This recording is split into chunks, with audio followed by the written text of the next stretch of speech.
Quando si parla di medicina di precisione, di che cosa si parla? Allora, quando si parla di medicina di precisione si parla di un approccio emergente del trattamento e alla prevenzione delle malattie, facendo riferimento a quelle che sono le caratteristiche individuali genetiche, ma anche i rapporti con l'ambiente e gli stili di vita. Prevenzione, abitudini alimentari, abitudini e stili di vita, e dobbiamo intervenire sui giovani.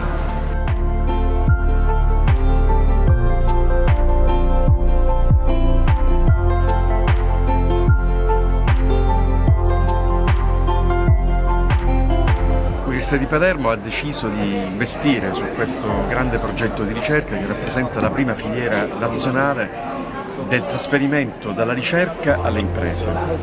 È un'impresa importante che vede coinvolti più di 40 partner, 12 università, enti di ricerca, numerose aziende private su tutto l'ambito nazionale, che sta producendo, già siamo arrivati a 18 mesi di attività, una quantità enorme di dati.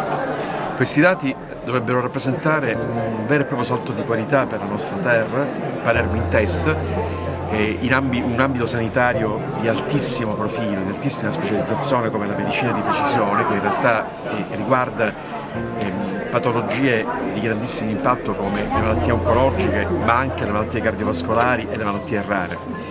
E capite bene che questo tipo di approccio servirà a Palermo per fare un salto di qualità nel panorama nazionale, cercando di ridurre il divario che oggi purtroppo il cittadino avverte, perché oggi il cittadino ha grande sfiducia nelle organizzazioni sanitarie della nostra terra, pur avendo professionisti di grandissimo valore.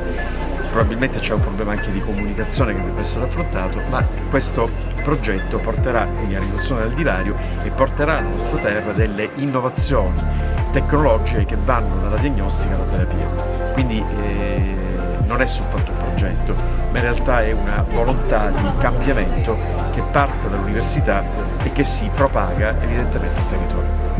Grazie per essere tutti qui.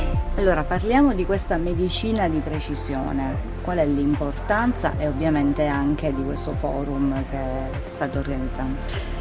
Allora, l'importanza per quello che faccio io, chiaramente non essendo medico, ma occupando di tutta la parte strategica di questo progetto, è aiutare l'Italia, il sistema della ricerca, a poter parlare il linguaggio dell'industria, quindi è anche il linguaggio della clinica, per poter ridurre il divario tra nord e sud e poter arrivare a un sistema sempre più specializzato, sempre più personalizzato e offrire delle cure sempre più specializzate appunto al sud. È l'esempio di resilienza per